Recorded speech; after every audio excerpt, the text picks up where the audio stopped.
시청자 여러분, JTBC 뉴스룸을 시작하겠습니다. 의대 증원의 반발에 집단 사직한 전공의들의 대표가 오늘 대통령실에서 윤석열 대통령을 만났습니다.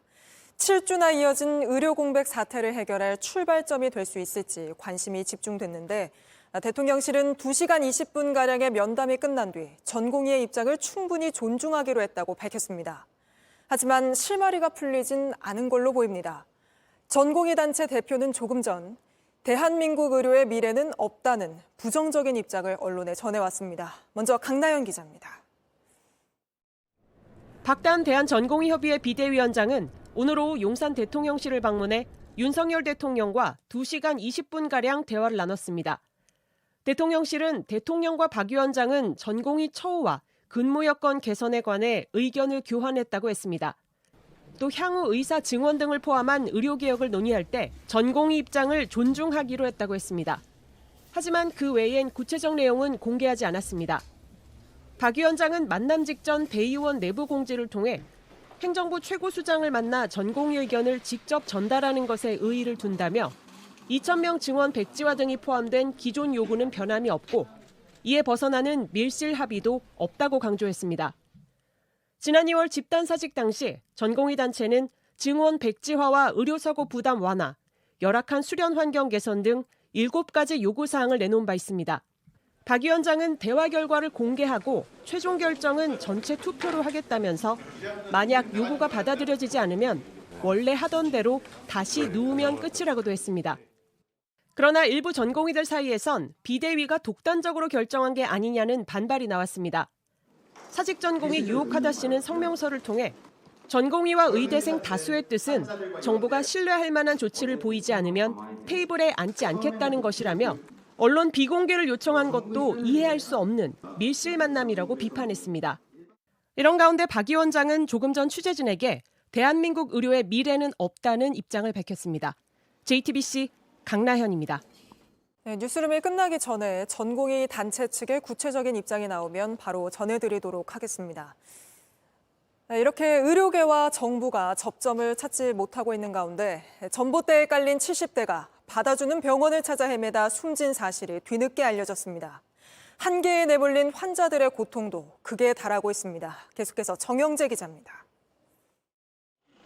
농사 짓는 노인들이 다니는 이 길에서 사고가 난 건 지난달 22일이었습니다. 텃밭을 갈던 트랙터가 전봇대를 들이받았습니다. 오후 5시 10분쯤 넘어진 전봇대는 하필 집으로 돌아가던 70대 여성을 덮쳤습니다. 구급대가 도착했을 때 눈에 보인 건 부러진 발목이었습니다.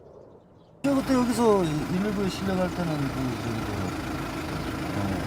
다리만 부러지고 전화통화 다 하고 정신을 못 차렸으니까. 그런데 받아준다는 병원이 없었습니다. 지역 응급의료센터는 마취과 의사가 없다. 공공의료기관은 수술이 어렵다며 이송을 거부했습니다. 1시간 만에 수술이 가능한 외과병원에 도착했습니다. 기본 검사 뒤 발목 수술을 시작했습니다. 혈압과 맥박 모두 이상이 없었습니다. 수술이 끝날 무렵 혈압이 떨어지기 시작했습니다. 배 안에 보이지 않는 상처가 있었고 피가 고이기 시작했습니다. 급히 상급병원에 전원 요청을 했습니다. 지역 상급병원 한 곳은 수술 환자가 밀려 있다고 했습니다. 다른 곳은 아예 전화를 안 받았습니다. 140km 떨어진 경기도 아주대병원이 환자를 받아주겠다고 했습니다. 그러는 사이 3시간이 흘렀습니다. 비가 와서 헬기는 뜰 수 없었고 구급차로 출발했습니다. 1시간 20분 만에 아주대병원에 도착했습니다. 32분 뒤 노인은 사망 판정을 받았습니다. 환자단체는 정부와 의료계가 환자들의 삶에 책임감을 느끼고 최선의 조치를 다해달라고 요청했습니다. JTBC 정영재입니다. 22대 국회의원 선거, 이제 내일이면 사전투표가 시작됩니다. 오늘부터 하는 여론조사는 그 결과를 공개하면 안 되기 때문에 저희 JTBC가 어제까지 전국 격전지 5곳에 대한 여론조사를 실시했습니다. 서울 강남을, 충남 공주 부여 청양, 또 서울 도봉갑의 민심은 어떻게 나타났는지 이희정 기자가 전해드립니다. 서울 강남을은 2016년 더불어민주당 전현희 후보가, 2020년엔 미래통합당 박진 후보가 당선됐던 곳입니다. 먼저 어느 후보를 지지하는지 물었습니다. 민주당 강청희 후보 41%, 국민의힘 박수민 후보 43%로 오차범위 내에서 팽팽했습니다. 동별로는 결과가 갈렸는데 개포동 중심 1권역에선 박 후보가 오차범위 내에서 높았지만 세곡동과 일원동, 수서동 등이 포함된 2권역에선 강 후보가 오차범위 내인 2%포인트 높았습니다. 지난 21대 총선 결과와 비슷한 양상입니다. 두 후보의 당선 가능성을 물었더니 강청이 24%, 박수민 47%로 격차가 크게 벌어졌습니다. 강남을의 비례정당 지지율은 더불어민주연합 10%, 국민의미래 31%, 조국혁신당 25%로 나타났습니다. 청년 후보 간 대결로 관심을 끄는 서울 도봉갑입니다. 민주당 안기령 후보 50%, 국민의힘 김재섭 후보 36%로 안 후보가 오차범위 밖에서 앞선 걸로 나타났습니다. 적극 투표층에게 물어보니 54%대 38%로 격차는 더 벌어졌습니다.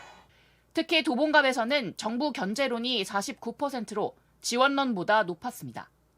다음은 충남 지역의 맹주를 놓고 세 번째 리턴 매치가 벌어진 공주 부여 천양입니다. 민주당 박수현 후보 42%, 국민의힘 정진석 후보 44%로 오차범위 안에서 팽팽했습니다. 다만 당선 가능성에선 박 후보 30%, 정 후보가 44%로 오차범위 밖으로 벌어졌습니다.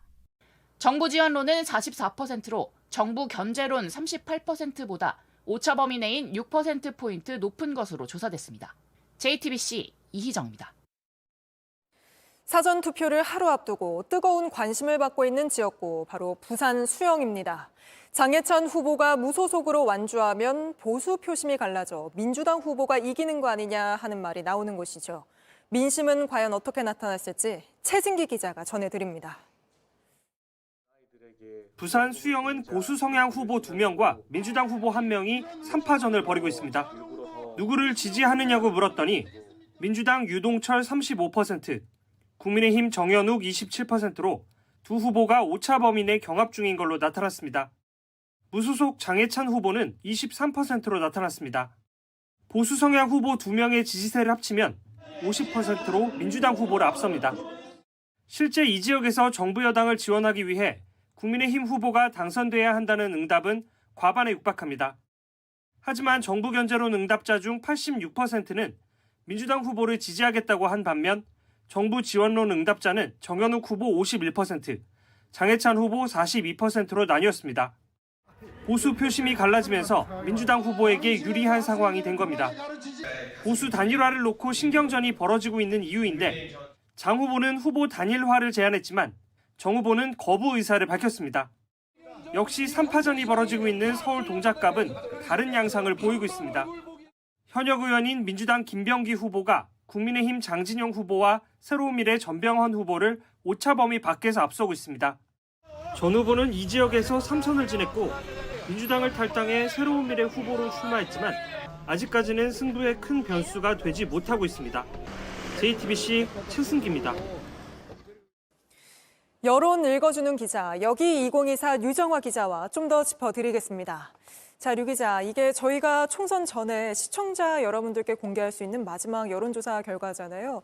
이제 남은 기간 변수는 어떤 연령층이 얼마나 투표하는지에 따라 달려있다, 이런 얘기가 나오던데요. 네, 연령층 중에서도요. 오늘 여기 2024가 주목한 곳은 바로 여기 20대 이하 부동층입니다. 네. 서울 강남을 조사 결과 다시 보시면요. 민주당 강청희, 국민의힘 박수민 후보 불과 2%포인트 차입니다. 그런데 18살에서 29살인 20대 이하만 떼서 보면요. 강 후보 34%, 박 후보 29%인데 이 부동층, 즉 지지 후보 없음과 잘 모름 응답을 합치면 무려 36%입니다. 네. 다른 지역구에서도 비슷했습니다. 서울 동작갑에서는요. 여야 후보 간 격차가 10%포인트 이상씩 벌어졌지만 20대에서는 부동층 비율 29%였고요. 3자 구도로 접전이 된 부산 수영에서도 20대 부동층은 26%였습니다. 네. 20대 3명 중 1명은 표심을 정하지 못했다는 건데요. 접전 지역에서는 20대 표심이 변수가 될 수 있다는 얘기입니다. 20대는 왜 이렇게 부동층이 많은 건가요? 네, 일단 전문가들은 20대에 소구력이 있는 공약이나 이슈가 거의 없었다는 점을 꼽고 있습니다. 네. 정치권에 대한 기대감이 사라지면서 정치 효능감이 떨어졌다, 이런 평가도 나오는데요. 이번 총선의 특이점, 양당의 실망한 표심이 조국 혁신당으로 몰렸다는 건데 20대는 조국 혁신당으로도 가지 않았습니다. 서울 강남을 다시 한번 보시면요. 조국 혁신당 지지율 25%로 31%인 국민의 미래 뒤를 이었습니다. 네. 더불어민주연합의 2.5배인데요. 그런데 20대에서는 조국 혁신당 8%였고요. 다른 당에서도 크게 마음을 주지 않고 있는 모습입니다. 부동층이 무려 42%나 되는 부분 주목할 필요가 있는데요.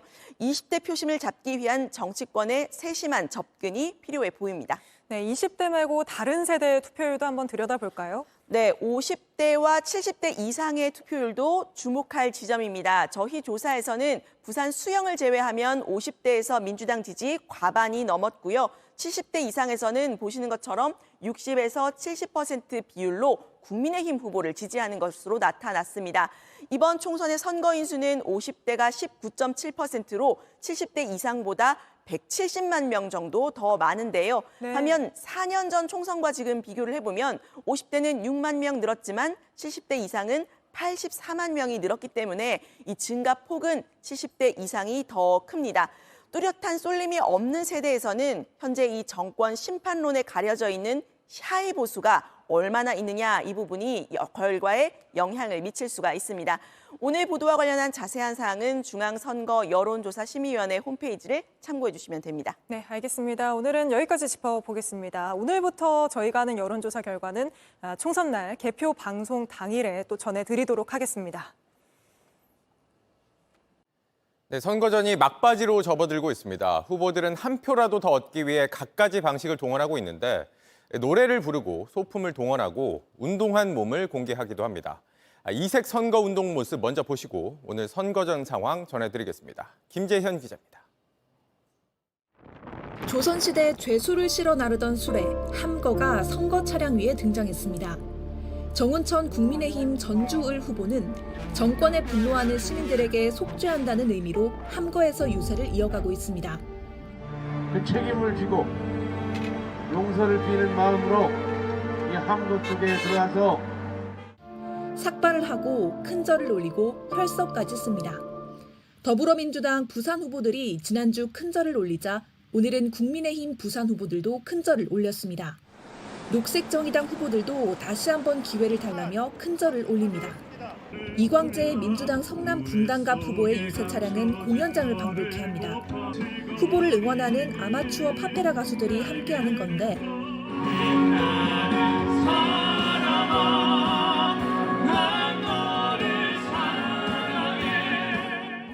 음악의 하모니처럼 조화롭고 품격 있는 정치를 하자는 취지입니다. 권성동 국민의힘 강원 강릉시 후보는 아기 판다 푸바오 대형타를, 배현진 송파을 박정훈 송파갑 후보는 영화 어벤져스의 아이언맨 코스튬을 활용한 거리 유세로 친근감을 유도합니다. 계산통계학과를 졸업한 이재성 민주당 부산 사하을 후보는 유세 중 카페에서 우연히 만난 고등학생의 수학 문제를 풀어주는 영상을 공개해 이목을 끌었습니다. 김병욱 민주당 성남 분당을 후보는 분당의 프로필을 다시 쓰겠다며 상의를 탈의한 바디 프로필 사진과 영상도 공개했습니다. JTBC 김재현입니다. 여야 상황 살펴보겠습니다. 국민의힘 한동훈 비대위원장은 수도권 격전지를 찾아 사전투표를 독려하고 민주당을 겨냥해 범죄자라는 표현을 쓰며 비판했습니다. 민주당 이재명 대표는 부산으로 향했는데 지난 대선에서 0.73%포인트로 나라의 운명이 갈렸다며 역시 투표 참여를 강조했습니다. 구혜진 기자입니다. 수도권 격전지를 찾은 한동훈 비대위원장은 최근 불거진 야권 후보들의 논란을 겨냥해 민주당은 범죄자라고 비난했습니다. 법 지키며 사는 선량한 시민들이 범죄자들에게 질 수 없다는 기세를 사전투표에 대한 적극적인 참여로 보여주십시오. 이재명 대표와 조국 대표를 겨냥한 심판론도 재차 띄웠습니다. 지금 더불어민주당은 이제 지난번에 있었던 더불어민주당하고도 다릅니다. 이재명과 조국의 눈치만 보는 정당이 될 겁니다. 여러분, 그걸 바라십니까? 막아주십시오. 이재명 대표는 접전지가 많은 부산을 찾아 지난 대선의 박빙 승부를 언급하며 투표에 참여해달라고 호소했습니다. 지금 중요한 거는 투표하면 이긴다, 포기하면 진다. 딱 두 가지입니다. 우리는 경험했지 않습니까? 단 0.73% 차이로 이 나라 운명이 갈렸다는 것을. 범야권 200석 전망을 놓고도 맞붙었습니다. 200석을 얘기합니다. 그럼 그걸로 인해서 대한민국의 정체성이 흔들리고 대한민국에 오게 될 혼란과 혼돈 생각해 보셨습니까? 백성 무너질지 모른다. 이런 협박 아닌 협박, 공갈 아닌 공갈 많이 나올 겁니다, 여러분. 속아서는 안 됩니다, 여러분. 이 대표는 전국 혼란 우려를 의식한 듯 대통령 탄핵에는 선을 그었습니다. 우리가 내쫓자는 게 아니지 않습니까? 이번 총선거, 이번 국회의원 총선을 통해서 정신을 번쩍 차리게 하고. 한 위원장은 김준혁 후보의 성상납 발언을 겨냥해 이화여대가 있는 신촌에서 내일 사전투표를 할 계획이고, 이 대표는 대전을 찾아 더불어민주연합 후보들과 사전투표를 할 계획입니다. JTBC 구혜진입니다. 민주당 김준혁 후보는 연일 과거 발언들로 논란이 되고 있습니다. 이화 여대생들을 성상납시켰다는 발언에 이어 이번엔 윤석열 대통령을 연산군에 비유하면서 성적 행위를 거론한 게 도마에 올랐습니다. 하혜빈 기자입니다. 지난해 12월 김준혁 후보는 친야권 성향 유튜브 방송 서울의 소리에 출연했습니다. 수많은 사람들을 불러서 술 먹고 놀고 파티하고, 연산 시절에 요즘으로 말하면 스와핑이 그렇게 많이 있었어요. 윤 대통령을 연산군에 간접 비유하며 비판하는 취지로 말한 겁니다. 한동훈 국민의힘 비대위원장은 김 후보의 이 같은 발언을 비판했습니다. 그 사람의 머릿속엔 도대체 뭐가 들어있는 겁니까? 하루 24시간 동안 머릿속에 그런 것만, 그런 변태적인 생각들만 하는 겁니까? 김준혁을 유지할 거면 차라리 바바리맨을 내놓으라고요. 의료계를 폄하하는 듯한 발언도 논란이 됐습니다. 이재명 대표 피습 사건 당시 이 대표의 서울대병원 헬기 이송을 놓고 의사들이 비판하자 이렇게 말했습니다. 생명을 존중하는 게 아니라 이걸 통해서 자신들의 권력을 얻겠다라고 하는 이런 말도 안 되는 일들이 지금 벌어지고 있죠. 이건 미친 나라입니다. 이상한 나라고 미친 나라예요. 국민의힘 중앙선대위는 음모론을 부채질하며 의사를 싸잡아 비난했다며 사죄는 물론이고 후보직 사퇴가 정답이라고 했습니다. 김 후보는 앞서 김환란 이화여대 초대 총장을 향해 학생들을 미군 장교들에게 성상납시켰다고 발언해 비판을 받기도 했습니다. 이화여대 동창회는 오늘 오후 교내 대강당에서 집회를 열고 김 후보 발언을 규탄했습니다. 감정되지 않은 자료와 억측으로 이화인의 명예를 훼손하는 김준혁을 사퇴한다! 국민의힘은 오늘 김 후보의 해당 발언이 이화여대 재학생과 졸업생들의 명예를 훼손했다며 경찰에 고발했습니다. JTBC 하혜빈입니다. 민주당 양문석 후보의 아파트 대출 의혹에 대해 조사를 벌인 새마을금고와 금융감독원이 대출 과정에서 위법 혐의가 발견됐다고 밝혔습니다. 딸 이름으로 받은 사업자 대출로 아파트 빚을 갚고 가짜 증빙 자료를 냈다는 겁니다. 민주당은 금감원까지 나선 걸 놓고 선거 개입이라며 반발했습니다. 이상화 기자입니다. 새마을금고 중앙위가 오늘 긴급 브리핑을 열고 양문석 민주당 후보의 편법 대출 의혹 중간 검사 결과를 발표했습니다. 금융감독원까지 나서 현장 조사에 합류한 지 하루 만입니다. 중앙회는 양 후보 딸의 사업자 대출이 목적과 다르게 유용된 데다 증빙 서류까지 대부분 허위였다고 결론 냈습니다. 본인 계좌에 입금된 대출금을 사업 용도로 사용하지 않고 부모의 주택담보대출 상환 등을 위해 일부를 대부업체에 이체하고 남은 금액은 모의 계좌로 입금을 한. 2020년 서울 잠원동 집을 사기 위해 양 후보 아내가 대부업체에서 돈을 빌렸고 5개월 후 대학생인 양 후보 딸이 사업 명목으로 11억 원을 빌린 뒤 그중 일부를 대출금 갚는 데 썼단 겁니다. 나머지는 양 후보 아내 계좌로 입금됐습니다. 이후 대출을 사업에 썼는지 증명하기 위해 양 후보 측이 제출한 제품 거래 명세표는 대부분 존재하지 않거나 폐업한 곳과의 거래였던 걸로 나타났습니다. 새마을금고 측은 어제 대출금 11억 원을 회수한 데 이어 양 후보 딸과 브로커 등을 수사기관에 넘기기로 했습니다. 검사 결과 발표 1시간 전 유세에 오른 양 후보는 예정대로 일정을 소화했습니다. 민주당 측은 금감원이 현장 조사에 합류한 지 하루 만에 검사 결과가 발표된 걸 두고 선거 개입이라고 반발하고 있습니다. JTBC 이상화입니다. 대만을 강타한 대지진으로 지금까지 최소 10명이 숨지고 1,000명 넘게 다쳤습니다. 지진 이틀째 상황, 피해가 컸던 대만 화롄현에서 취재 중인 이도성 특파원 연결해 보겠습니다. 자, 이도성 특파원, 이 뒤쪽에 보이는 건물이 지금 기울어진 상태인 거죠? 현재 상황이 어떻습니까?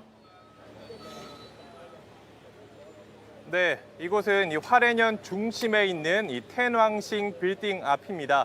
지진이 발생하고 급격하게 옆으로 기울었습니다. 건물 안에 있던 사람은 대부분 탈출했지만 여성 1명은 숨진 채 발견이 됐습니다. 금방이라도 넘어갈 듯 위태로운 모습인데요. 지금 제 옆으로 보이진 않지만 정부 관계자가 브리핑을 하고 있습니다. 간략하게 들어보니 내일 오전부터 철거에 완전 조치를 확인한 뒤 철거에 들어갈 것으로 보입니다. 지금 제 옆으로 현재 브리핑을 하고 있는 모습입니다. 제가 이뿐만 아니라 저희 취재진이 화롄현을 둘러봤더니 곳곳에 대지진이 핥히고 간 흔적이 이 화롄현에 남아 있었습니다. 이 4층짜리 건물이 폭삭 주저앉아 잔해만 남았고 또 벽돌로 된 지붕이 차량 위로 떨어져 이 차량이 종이장처럼 구겨지기도 했습니다. 현장에서 만난 우리 교민 이야기 들어보시죠. 이렇게까지 이제 와 진짜 큰일 났다 싶은 그런 느낌의 지진은 처음이었어. 진짜 이대로 죽겠다, 죽을 수도 있겠다 싶은 그런 느낌이었죠. 예. 네, 저희 취재진은 오늘 오전 이 타이베이를 출발해서 3시간 정도 만에 이곳 화롄현에 도착을 했는데요. 기차를 타고 오면서도 이곳에 이 참사의 흔적을 곳곳에서 확인할 수 있었습니다.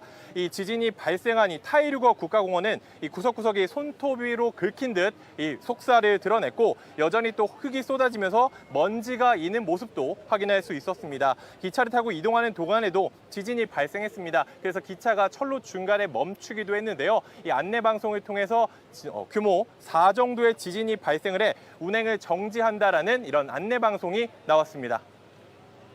네, 뒤편에 보이는 건물이 얼마나 위태로운 상황인지 지금 화면으로도 충분히 알 수 있을 것 같습니다. 이도성 특파원이 조만간 철거가 이뤄질 것이다, 이 소식도 전해주었고요. 인명피해가 시간이 지날수록 늘어나고 있습니다. 네, 맞습니다. 어제 이 시간에 제가 사상자가 800여 명에 달한다라고 말씀을 드렸는데 하루 사이에 1000여 명으로 늘었습니다. 그리고 조금 전, 이 방송하기 조금 전에 확인 들어온 소식인데요. 사망자가 1명이 추가되면서 현재까지 최소 10명이 이번 지진으로 인해 숨졌습니다. 1000명 넘게 다쳤고 아직 고립된 사람도 600명 넘게 있는 것으로 파악이 되고 있습니다. 25년 전 2400명이 사망한 대지진 이후 대만은 이 지진 피해를 줄이기 위해 노력해왔는데요. 이런 노력 덕분에 더 큰 재앙을 막을 수 있었다. 이런 평가가 나오고 있습니다. 관련 내용은 박소연 기자가 정리했습니다. 금방이라도 무너져 내릴 것처럼 기운 건물들. 다행히 완전히 붕괴되진 않아 주민들은 대피할 시간을 벌 수 있었습니다. 주민 안전을 확인한 당국은 이후 건물 철거에 들어갔습니다. 为了公共安全，那我们也跟住户都已经协调完成。那所以在今天下午5点多的断水断电以后，就全部开始全面拆除。 주요 외신들은 규모 7.2, 강진에도 불구하고 큰 재앙은 피했다고 보도하고 있습니다. 인명 피해를 줄일 수 있었던 배경으로 대만의 엄격한 건축 규제를 꼽고 있습니다. 불의 고리라고 불리는 환태평양 지진대에 있는 대만은 모든 건물의 내진 설계를 의무화했습니다. 규모 7.6의 강진이 덮쳤던 1999년 이때의 경험을 타산지석으로 삼은 겁니다. 당시 건물 5만 채가 무너졌고 2,400명이 숨졌습니다. 특히 지진 피해가 우려되는 지역에는 설계 규제를 별도로 도입했습니다. 여기에 재난 대응 매뉴얼도 뜯어 고쳤습니다. 구체적이고 세세한 매뉴얼을 만들었을 뿐만 아니라 지역 사회에선 별도의 자연재해 대응책을 고민했습니다. 이 같은 노력 덕분에 25년 만의 강진에도 사망자를 줄일 수 있었습니다. JTBC 박소연입니다. 네, 이 더 큰 피해를 막은 건 다행이긴 한데 그래도 여전히 안심할 수는 없고 아직도 고립된 사람들이 많잖아요. 네, 대만 당국 발표대로라면 아직 수백 명이 이 건물과 국가공원, 광산 등에 갇혀 있습니다. 그렇기 때문에 구조 작업이 빨리 이뤄져야 할 것으로 보이는데요. 그래도 다행히 구조 소식이 속속 이어지고 있습니다. 이 허런광산에서는 광부 17명이 헬리콥터로 구조됐고 허핑광산에서도 64명이 무사히 돌아왔습니다. 이 훈훈한 소식도 있는데요. 타이베이에서는 지진 당시 한 산부인과에서 이 간호사들이 신생아들을 지키기 위해 온몸을 던지는 그 영상이 공개되면서 화제를 모으기도 했습니다. 네, 이도성 특파원도 끝까지 안전에 유의하면서 취재해 주길 바랍니다. 이도성 특파원이었습니다. 태광그룹 관련 JTBC 단독 보도로 이어갑니다. 이호진 전 회장 출소 이후에도 태광그룹은 또 비자금 조성 등의 혐의로 경찰 수사를 받고 있습니다. JTBC는 이 비자금의 조성과 사용 내역으로 추정되는 장부를 입수했습니다. 장부엔 이 전 회장의 개인 가족 문제에 쓰인 걸로 보이는 내역 수천만 원이 적혀 있었습니다. 또 경찰과 국회 등 주요 기관에 금품을 건넸다는 기록도 있었습니다. 장부를 보관하고 있던 그룹의 전 대표는 이 전 회장에게 이 내용을 다 보고했다는 입장이고 그룹 측은 모르는 일이라고 맞서고 있습니다. 먼저 오승열 PD입니다. 경찰이 수사 중인 태광그룹 비자금의 사용처가 담긴 걸로 보이는 장부입니다. 이호진 전 회장이 떠나 있는 동안 그룹을 총괄했던 A 전 대표가 보관하고 있던 문서입니다. 장부는 2017년 4월부터 2018년 3월까지 1년치입니다. 자금 조성 방식으로 보이는 항목엔 우리 홈쇼핑 사회 이사들의 월급을 모은 걸로 표기돼 있습니다. 우리 홈쇼핑은 태광그룹이 2대 주주로 참여 중인 롯데 홈쇼핑을 뜻합니다. 결국 사회 이사를 보낸 뒤 그 월급을 다시 받아내 현금을 축적한 겁니다. 이렇게 쌓인 자금 중 1년 동안 쓰인 돈은 약 2억 7천만 원. 용처 중에는 이 전 회장 개인 일 관련이 눈에 띕니다. 조부모 제사, 선영 관리비, 큰 사모님 추모 등의 항목으로 쓰인 돈이 적혀 있습니다. 이 전 회장 집안과 친분이 있는 사찰에도 이 자금 중 일부가 전달된 것으로 적혀 있습니다. 해당 사찰 관계자도 기부를 받았다고 했습니다. 이호진 회장의 모친이 그분께서 이제 1,000원을 지어줬단 말이에요. 1,000원 이제 보수할 일이 별로 생겨요. 그 1,000원 보수하고 그 회장님한테 이렇게 좀 요청을 하면 그때그때 이제 기부를 해서 이렇게 이루어진 거죠. 문제는 장부 속 돈의 용처 중에 국회, 경찰 등도 등장한다는 점입니다. 국회에 500만 원어치 도서상품권이 전해졌다고 적혀있는 날짜는 2017년 10월 26일. 당시는 이 전 회장이 농지 전용 문제로 국정감사에 출석 요구를 받던 때입니다. 하지만 이 전 회장은 의혹을 대부분 인정했지만 건강상의 이유로 불출석했습니다. 해당 상임위 보좌관들은 아직도 당시를 기억합니다. 농지에 샀던 골프장 대표들 6명을 다 출두를 시켰는데 출석 사유를 그 건강검진 내역서를 뜯어왔어요. 병원 입원했거든요. 그래서 팔뚝바닥 뗐었거든요. 2017년 2월 15일에는 서울경찰청 모 부서명과 함께 3명 1,600만 원이란 메모도 있습니다. 다만 국회나 경찰 등 기관의 장부 속 내용대로 돈이 전달됐는지는 확인이 되지 않고 있습니다. 당시 이 전 회장 측을 내사했던 경찰 관계자는 사건이 있었던 건 맞지만 돈이 오간 건 모른다고 했습니다. 근데 그 사건이 있었던 거는 기억나요. 태광 관련된 사건이 있었다는 그 정도만 기억나는 거죠. 저는 잘 모르는 사실입니다. 이 장부를 놓고선 태광그룹과 A 전 대표 사이에 다툼이 진행 중입니다. 장부를 보관하고 있다 경찰에 제출한 A 전 대표는 이 내용을 이 전 회장에게 모두 보고했다는 입장입니다. 우리가 메모해놨다가 회장한테 보고할 때는 이렇게 좀 글씨를 잘 써서 보고를 하고 분기별로도 보고를 하지만 뭐 이런 식으로 연말에도 한 번씩 보고를 하죠. 반면 태광그룹 측은 이 전 회장은 비자금 조성을 지시한 사실 자체가 없고 장부 속 내용도 당연히 알지 못한다는 입장입니다. 이 전 회장 제사 등 비용에 대해서도 태광 측은 A 전 대표가 알아서 한 일이고 보고하지 않았다며 2018년부턴 이 전 회장 개인 돈으로 내고 있다고 해명했습니다. 비자금의 조성부터 사용까지 A 전 대표만 아는 일이지 그룹과는 무관하단 겁니다. 경찰은 현재 이 장부의 내용을 바탕으로 이 전 회장 측과 A 전 대표 양측 모두에 대해 비자금 의혹을 수사하고 있습니다. JTBC 오승열입니다. 이호진 전 회장은 횡령 등의 혐의로 2012년 실형을 선고받은 뒤에 간암을 이유로 병보석을 받아 감옥을 나왔습니다. 그런데 JTBC 취재 결과 이 전 회장은 이 병보석 기간 동안 서울 번화가에서 폭행 사건에 휘말렸던 걸로 확인됐습니다. 이어서 박사라 기자입니다. 이호진 전 회장은 2012년 2월 횡령 등의 혐의로 4년 6개월 실형을 받은 뒤 4개월 만에 병보석으로 나왔습니다. 간암 3기라 이식 수술이 필요할 정도로 치료가 급하단 이유에서였습니다. 그런데 보석 중인 상태에서 대법원 판결을 기다리던 2015년 5월 18일 이 전 회장이 폭행 사건에 휘말렸던 걸로 확인됐습니다.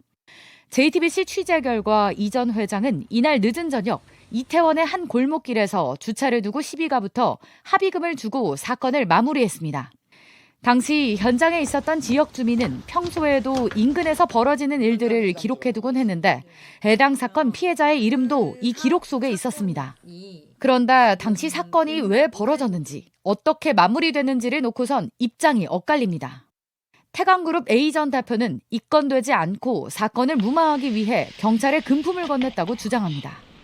나 돈 많이 갖다 줬어요. 용산서 20만 하면 나처럼 일주일에 우리 직원들을 밥 먹고 줘요. 아니 술 먹어주고 또 돈 내고. 태광그룹 측도 시비가 있었다는 사실 자체는 인정합니다. 지인들이 초대한 식사 장소로 이동하던 중 시비가 있었다는 겁니다. 하지만 어떤 명목으로든 경찰에 돈을 주라고 지시하거나 승인한 사실이 없다고 해명했습니다. JTBC는 A 전 대표가 금품을 건넸다는 경찰에게 입장을 물었지만 기억이 나지 않는다고 답한 뒤 이후 추가 질문을 위한 연락에는 답하지 않고 있습니다. JTBC 박사라입니다. 이런저런 이유를 대며 검찰 조사에 제대로 응하지 않다 체포된 허영인 SBC 회장. 조사 중에 심장이 아프다며 병원에 입원했는데 정작 병원에선 검찰에 심장에는 별다른 이상이 없다고 했고 결국 허 회장 측은 심장질환 진단서가 아닌 정신과 소견서를 낸 걸로 파악됐습니다. 이서준 기자의 단독 보도입니다. 허영인 SBC 회장은 지난달 25일 검찰에 출석했습니다. 3번이나 소환에 응하지 않은 뒤입니다. 그런데 조사가 시작된 지 1시간 만에 심장이 아프다면서 한 종합병원에 입원했습니다. 다시 허 회장이 소환에 불응하자 검찰은 결국 허 회장을 체포하고 구속영장도 청구했습니다. 허 회장 측은 병원에 입원 중인 고령의 환자를 상대로 무리한 수사를 하고 있다며 강하게 반발했습니다. 그런데 허 회장이 입원한 병원에서 심장에 별다른 이상이 발견되지 않았다는 의견을 검찰에 준 걸로 파악됐습니다. 허 회장 측은 심장질환 진단서 대신 정신과 소견서를 검찰에 제출했습니다. 진단서는 법적 효력이 있지만 소견서는 참고 자료에 불과합니다. 오늘 열린 영장실질심사에서 허 회장 측은 파리바게트의 민주노총 노조 와해 시도는 모두 황제복 SBC 대표가 주도했다고 주장한 걸로 전해졌습니다. 하지만 검찰은 황 대표를 포함한 임직원 여러 명의 진술과 물증을 통해 허 회장의 지시를 확인했다고 반박한 걸로 파악됩니다. 허 회장의 구속 여부는 이르면 오늘 밤 결정됩니다. JTBC 이서준입니다. 최상병 사망 사건과 관련해 입건돼 있는 임성근 전 해병대 1사단장이 세금으로 월급 받으며 본인 변론을 준비하고 있다는 의혹이 제기됐습니다. 임 전 사단장은 정상적인 연구를 하고 있는 거라고 반박했지만 석연치 않은 대목이 많습니다. 한민정 기자입니다. 임성근 전 해병대 1사단장은 최상병 순직 사건 직후 업무상 과실치사상 혐의 등으로 입건됐습니다. 그리고 지난해 11월 인사에서 서울 공릉동에 있는 육군사관학교 화랑대 연구소 등의 정책 연수 명령을 받았습니다. 그런데 임 소장이 특혜를 받고 있다는 주장이 나왔습니다. 피해자 신분으로도 보직도 없으면서 세금으로 500에서 700만 원에 달하는 소장 본봉을 다 받아가며 수사 대비에 전념할 수 있으니 황제 대우가 따로 없다. 서울 신길동에 해군 관사까지 제공받은 뒤 자신의 수사를 대비하고 있다는 겁니다. 임 소장이 머무르고 있는 해군 관사입니다. 임 소장은 이곳 관사와 지정된 지역을 오가면서 연수활동을 하고 있는데요. 연구활동을 위해서는 지정된 곳뿐만이 아니라 다른 곳에서도 활동할 수 있다고 주장했습니다. 정상적인 연구를 하고 있다고도 했습니다. 하지만 군인권센터는 임 소장이 등기 우편으로 자신에게 적용된 업무상 과실치사상 혐의가 잘못됐고 억울하다는 내용들을 여러 곳에 보냈다고 설명했습니다. 그것도 봉투엔 연구지로 지정된 화랑대 연구소라고 적었지만 실제로 보낸 곳은 관사 근처인 신길동이라고도 했습니다.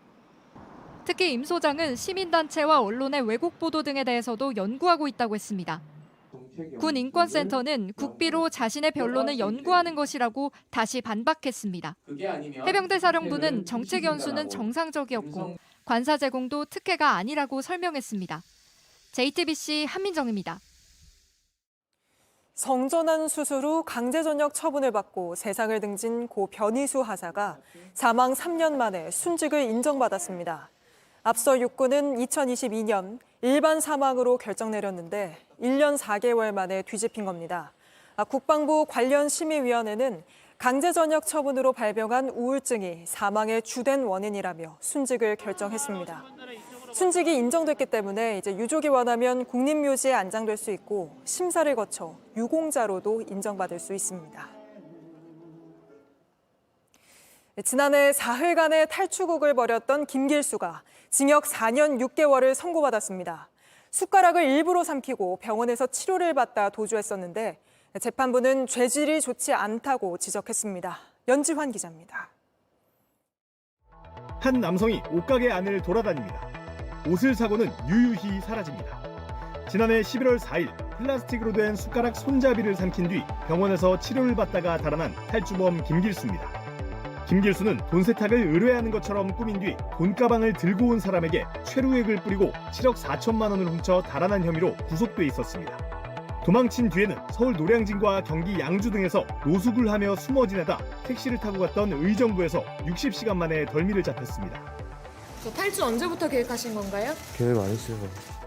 검찰은 강도를 계획했고 국민에게 불안감을 줬다며 징역 8년을 구형했습니다. 그리고 오늘 법원은 김길수에게 징역 4년 6개월을 선고했습니다. 재판부는 교도관 감시가 소홀한 틈을 타 도주에 죄질이 좋지 않다며 잘못을 제대로 참여하고 속죄하는 사람의 모습으로 보기 어렵다고 했습니다. 다만 돈을 빼앗을 때 사용한 스프레이를 흉기로 보기는 어렵다며 특수 강도가 아닌 단순 강도 혐의를 적용했습니다. 김길수는 최후 진술에서 다시는 나쁜 짓을 하지 않겠다고 했지만 법원은 받아들이지 않았습니다.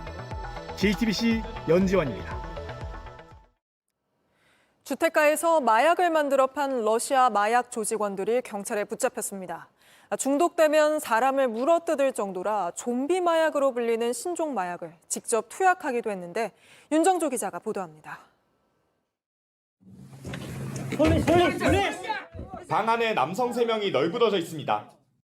가만히 있어. 일어나. 엎드려. 갑자기 경찰이 들이닥쳤는데 저항은커녕 바로 서지도 못합니다. 몽롱한 몸동작을 보였었고요. 중독성이 강한 그런 메페트론을 중독 상태였기 때문에 좀비 마약으로 알려진 신종 마약에 취한 겁니다. 투약하면 몸을 제대로 못 가누고 심하면 환각 상태에서 사람을 물어뜯기도 해 붙은 이름입니다. 이들은 월세로 얻은 다세대 주택에서 이렇게 위험한 메페트론을 직접 만들어 흡입했습니다. 대마를 가공해 환각 효과가 10배 강한 해시씨도 만들었습니다. 이건 유통시켰습니다. 텔레그램을 통해 주문을 받았고 약속된 장소에 가져다 두는 이른바 던지기 수법으로 전달했습니다. 조사 결과 이들은 재작년 불법 입국한 러시아 마약 조직원들로 드러났습니다. 경찰은 셋 중 2명을 구속하고 유통망과 윗선 등 조직으로 수사를 확대하고 있습니다. 이미 복용하거나 판매한 걸 빼고 가지고 있다 압수된 마약만 12,000명이 투약할 수 있는 분량. 그동안 이제 마약 제조가 이제 주택가에서는 거의 없었었는데 조용한 주택가라고 안심할 수 없는 현실입니다. JTBC 윤정주입니다.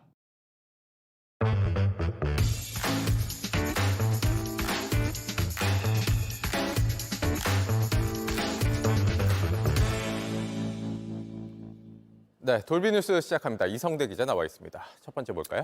자, 첫 번째 이슈입니다. 이재명의 예찬이라고 잡아봤습니다. 네. 자, 오늘 이재명 대표가 부산 유세에 나섰는데 후보에게 끝까지 싸우라고 격려를 해줬습니다. 자, 그런데 그 후보가 민주당이 아니라 다름 아닌 무소속의 장해찬 후보였습니다. 네. 장 후보가 오늘 수영구 유세 현장에 나타났기 때문입니다.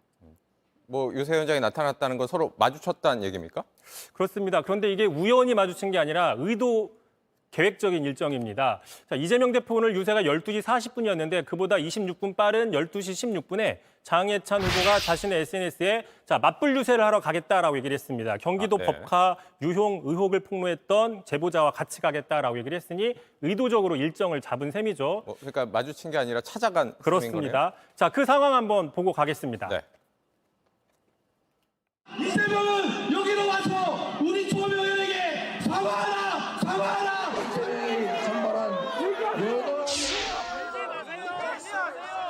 그냥 귀엽게 봐주세요. 저렇게라도 해야 어디 신문에 한 줄이라도 나니까 그러는 거 아니겠습니까? 결국은 정연욱 후보에 굴복해서 선거 포기할 거라고 예측합니다, 여러분.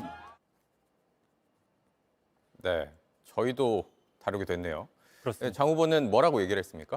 일단 저 맞불 유세 직후에 자신의 SNS에 바로 글을 올렸습니다. 자, 물불 가리지 않고 이재명과 싸우는 공격수, 장해찬 같은 파이터가 지금 보수에 필요하다라고 적어놨는데요. 네. 자, 지금 앞서 보신 것처럼 지금 부산 수영구는 3파전이잖아요. 자, 그러다 보니까 지금 단일화를 장해찬 후보는 압박하고 있습니다. 그래서 오늘 일정은 보수의 적자가 자신임을 내세워서 자신에게 단일화가 유리하게 되도록 하려는 의도가 있었다. 설사 단일화가 무산되더라도 보수 표심을 자극해서 득표하겠다. 이런 계획된 일정이 아니냐라는 분석이 나오고 있습니다.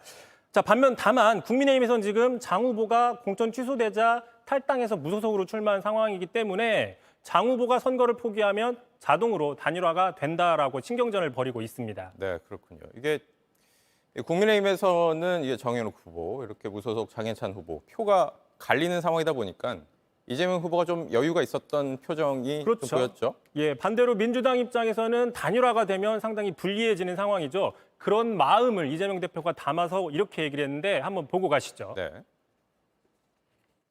장해찬 후보 끝까지 잘 버텨보시기를 기대합니다. 네, 정연욱 후보님 다시 한번 감사드립니다. 선전을 기원합니다.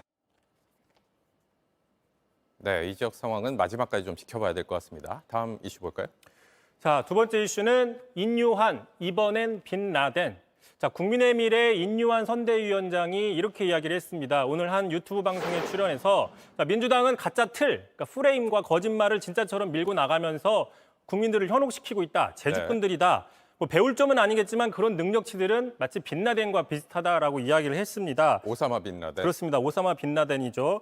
자, 민주당이 국민을 현혹시키고 프레임을 짜는 이런 것들이 뭐 비판을 하는 이야기인데 테러리스트에 비교했다라고 해서 지금 논란이 나오고 있는 겁니다. 네, 게다가 이제 빈라덴은 그냥 테러리스트라고 보기도 힘들잖아요.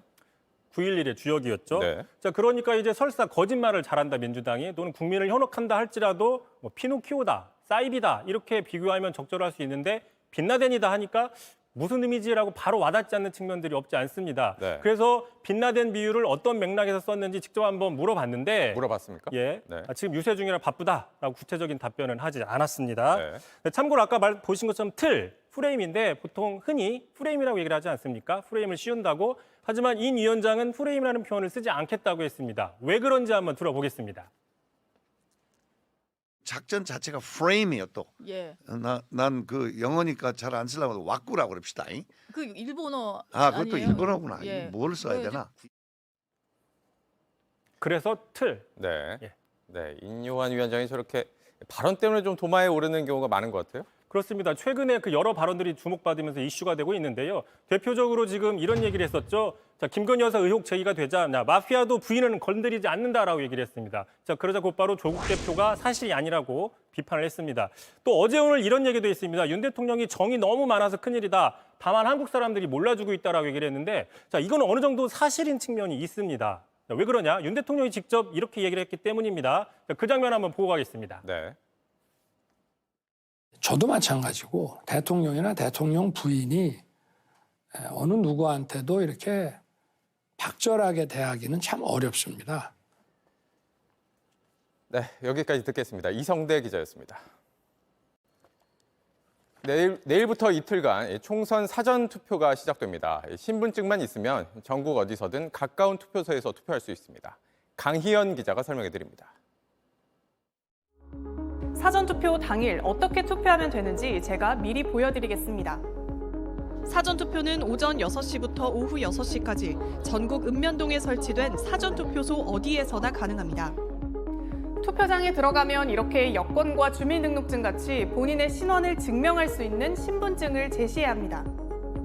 본인이 맞는지 확인하시고 손도장을 찍거나 이름을 정자로 적어주세요. 이후 해당 선거구에 주소지를 둔 관내 유권자는 투표용지만, 그 밖의 관내 유권자는 투표용지를 관할 지역으로 보낼 회송용 우편 봉투도 함께 받습니다. 투표용지는 이렇게 2장입니다. 하나엔 지역구 후보를, 다른 하나엔 비례대표 정당을 선택하면 됩니다. 비례대표 후보를 낸 정당은 총 38개로 투표용지 길이는 51.7cm나 됩니다. 기표소에서 기표할 땐 기표용구로 사각형 칸안에 정확히 해야 하고 기표소 안 인증 촬영은 엄격히 금지돼 있습니다. 다만 투표소 밖에선 촬영이 가능합니다. 기표를 마치면 투표용지 안쪽이 보이지 않게 접어 투표함에 넣습니다. 관내 유권자는 투표용지를 봉투에 넣고 테이프를 떼내 잘 밀봉한 뒤 투표함에 넣습니다. 밀봉이 잘 안 돼 투표용지가 밖으로 나오면 기권으로 처리될 수 있습니다. 투표함은 개표날까지 각 구시군 선관위에 보관되는데 시도 선관위 청사에 설치된 대형 CCTV로 이상 여부를 24시간 확인할 수 있습니다. 특히 최근 사전투표소에 불법 카메라가 설치됐다 적발됐는데 선관위는 전국 사전투표소를 미리 점검하는 등 보안 절차를 더 강화하기로 했습니다. JTBC 강연입니다.